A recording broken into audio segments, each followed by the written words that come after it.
भारतात पेट्रोल आणि डिझेलचे दर वाढले। पेट्रोल 3 रुपये तर डिझेल 3.11 रुपयांनी महाग। आंतरराष्ट्रीय बाजारपेठेत कच्च्या तेलाचे भाव वाढल्याने दरवाढ।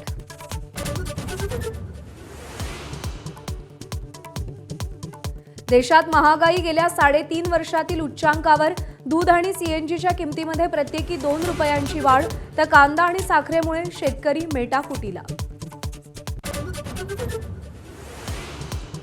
इंधनाच्या दरवाढीनंतर काँग्रेसचा पंतप्रधान नरेंद्र मोदींवर निशाणा। महागाई मॅन मोदींचा पुन्हा जनतेवर हंटर। निवडणुका संपल्या, मोदींकडून वसुली सुरू, काँग्रेसचा घणाघात।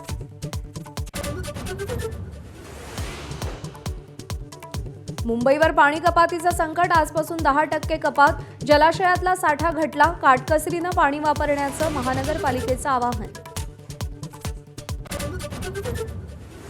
मान्सूनबाबत शुभवार्ता, अंदमानात दाखल होण्यास पोषक स्थिती।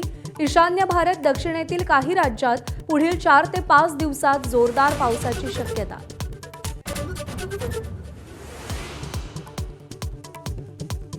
विदर्भातील अकोला, अमरावती, वर्धा या 3 जिल्ह्यांना वेधशाळेकडून उष्णतेचा येलो अलर्ट, तर विदर्भातील उर्वरित 5 जिल्ह्यांना वादळी वाऱ्यासह अवकाळी पावसाचा इशारा।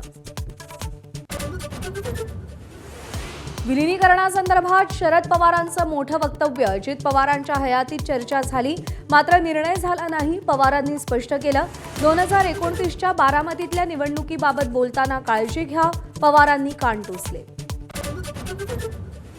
पंतप्रधान मोदी आजपासून युरोप आणि यूएईसह 5 देशांच्या दौऱ्यावर जाणार।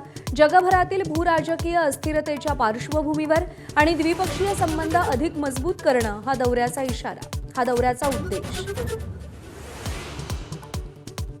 अरविंद केजरीवाल यांची मागणी अखेर मान्य। न्यायमूर्ती स्वर्णकांता शर्मांनी कथित मद्य घोटाळ्याच्या सुनावणीतून स्वतःला अलिप्त केलं।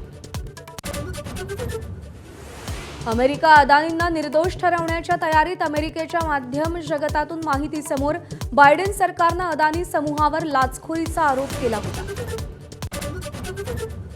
प्रसिद्ध मानसोपचार तज्ज्ञ लेखक डॉक्टर आनंद नाडकर्णी यांचं मुंबईत निधन। परळच्या खासगी रुग्णालयात उपचारादरम्यान घेतला अखेरचा श्वास, 68व्या वर्षी निधन।